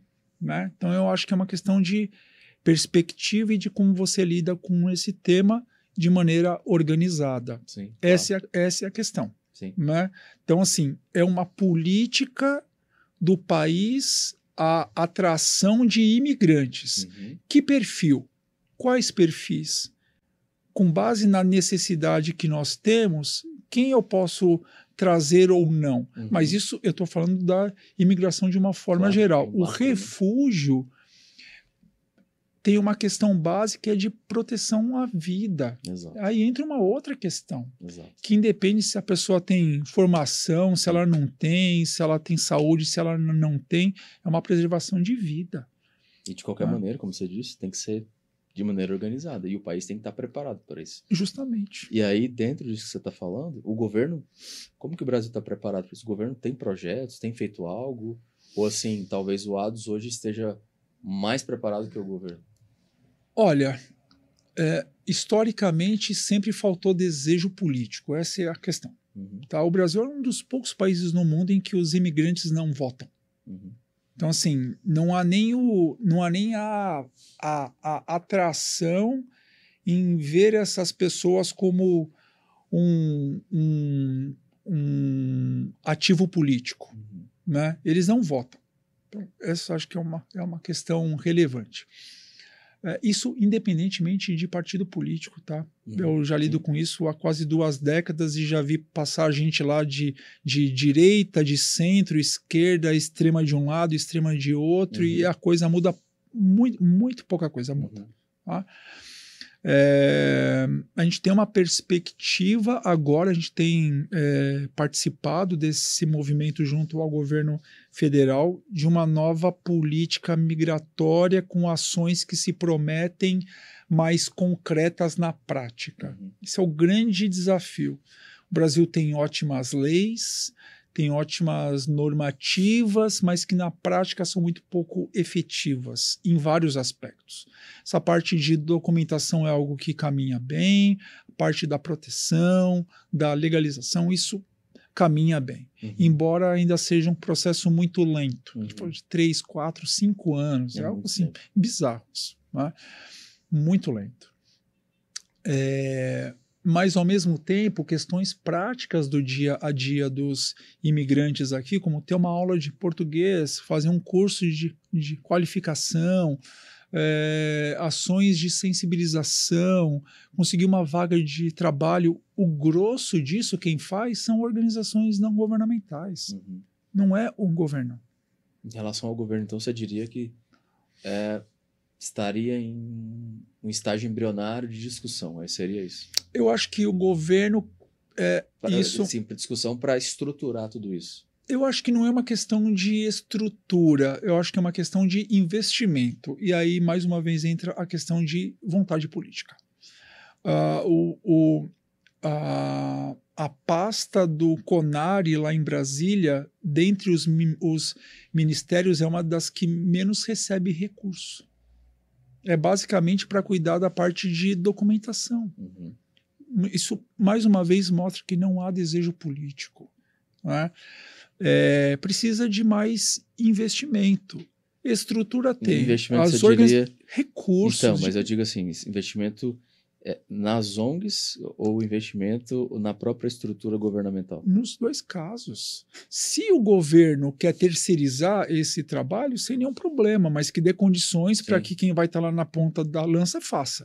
Por isso que eu estou te falando dessa questão de estruturação. É isso. Assim, porque assim, por exemplo, acontece uma guerra aqui do lado. Uhum.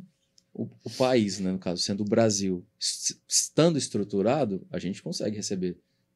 Não estou dizendo milhões, mas a gente tem uma estrutura que consegue receber pessoas vindo. Então, o que seria essa estruturação?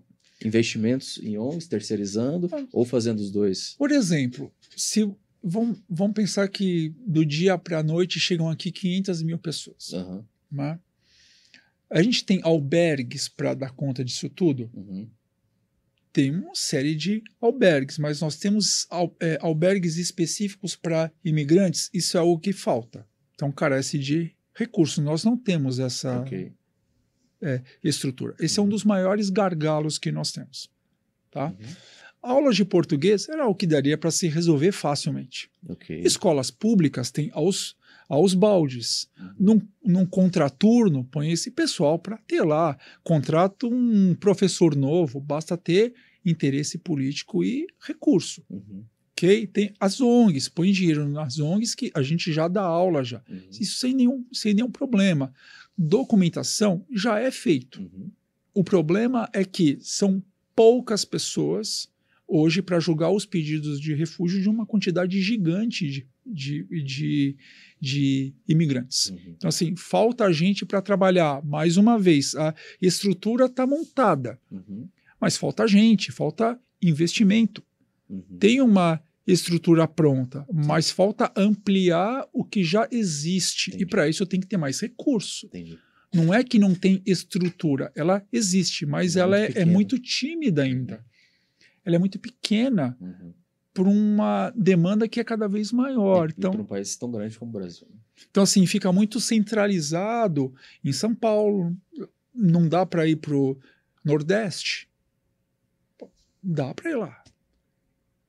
Para o interior, tem um monte de gente saindo do norte, indo para o interior de São Paulo.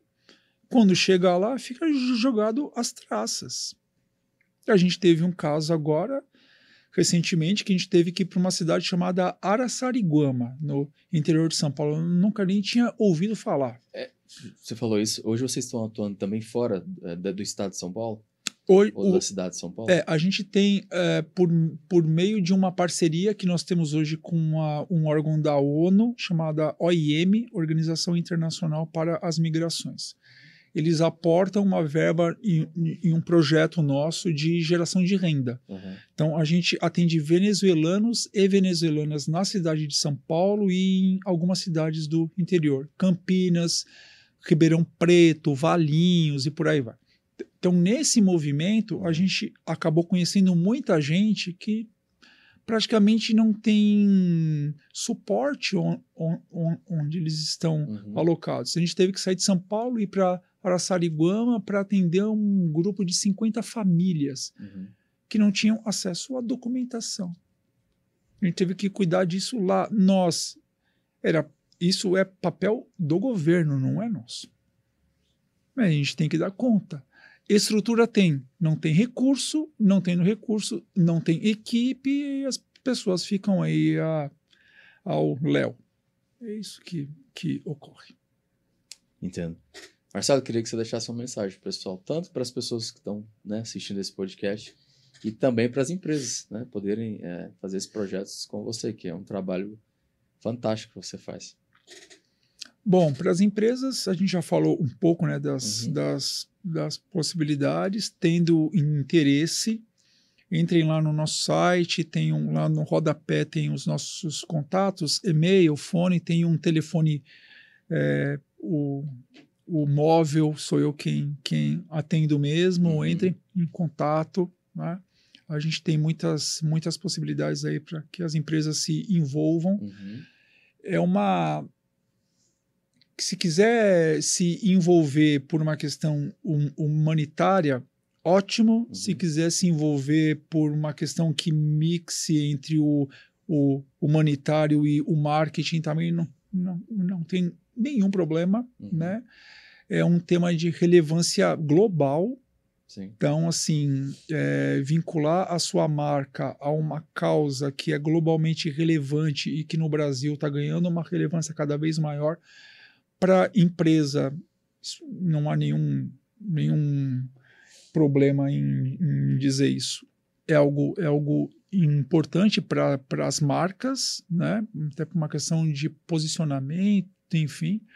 É um tema que veio para ficar. Então, não achem que daqui 2, 3 anos isso vai sumir. Não vai. Não é uma tendência. Muito pelo contrário. Ter essas pessoas dentro das empresas é um ganho para as empresas muito grande. Tem alguns estudos que apontam isso. Algumas empresas de grande porte têm contratado vários refugiados e os resultados têm sido bastante expressivos. Então, peço para que as empresas olhem para o tema do refúgio com um carinho, que muitas não estão tendo, com uma atenção que deveriam ter. E muitas vezes não precisam criar um braço na área de diversidade para o tema refúgio. O tema do refúgio ele é transversal, né? Então, eu posso pegar ali a questão de gênero, a questão de raça, a questão LGBT, tem imigrantes que passam por todos esses temas ou subtemas. Né? Para as pessoas, também a gente tem essa possibilidade das pessoas contratarem, em vez de estudar numa escola de bairro, vem estudar aqui, uma aula de inglês, de francês, de espanhol, a gente tem aulas também para pessoa física. Interesse em poder nos ajudar, entra lá, faz uma doação, isso para a gente é muito bacana, vai fazer uma campanha para o dia do seu aniversário, quer dar um sentido, um significado diferente para esse dia, está lá no site, se precisar também entre em contato por e-mail, pelo telefone. Se tiver interesse, sem nenhum compromisso de ir lá na sede, de nos conhecer, tanto indivíduos como empresas, entram em contato, a gente marca, a gente vai lá. Onde fica a sede? Para o endereço, pessoal? Avenida São João, 313, 11º andar, no centro de São Paulo. Tá? Mas não vão lá sem nos avisar antes, porque o espaço ele é grande, mas é sempre lotado de gente, até para que a gente possa atender as pessoas de maneira adequada e respeitosa. É sempre bom a gente alinhar antes. Enfim, trabalho voluntário, vira e mexe, pinta algo. Então, se as pessoas quiserem conhecer um pouco mais do tema, do nosso trabalho, a gente está inteiramente à disposição. Bacana. Pessoal, eu vou deixar todos os links aqui embaixo na descrição, o site do Ados, né, o Instagram do Marcelo, tudo aqui embaixo para vocês poderem entrar, fazer a contribuição de vocês, como ele disse, poder ajudar da maneira, né, que vocês puderem. Marcelo, quero te agradecer, foi um prazer ter você aqui e estou à disposição, não só no podcast, mas também com a Simple Business. Já fizemos uma matéria, estamos à disposição para fazer outras e estou à disposição, que você precisar de nós. Eu agradeço. Eu que agradeço, Pedro, pela oportunidade, pela visibilidade que você tem dado ao nosso trabalho, primeiro com uma matéria lá na revista e agora aqui, esse espaço de quase 2 horas, a gente batendo papo, isso é raro, né? Então, a gente poder falar sobre o Ados, sobre a causa, esses espaços são muito importantes e a gente te agradece por isso. Bacana. Pessoal, não deixa de se inscrever, escreve aqui embaixo no canal, ativa a notificação para não perder nada. E olha, a gente está tendo, né, várias gravações e vai vir muita coisa boa, tá bom? Gente, até o próximo episódio. Muito obrigado.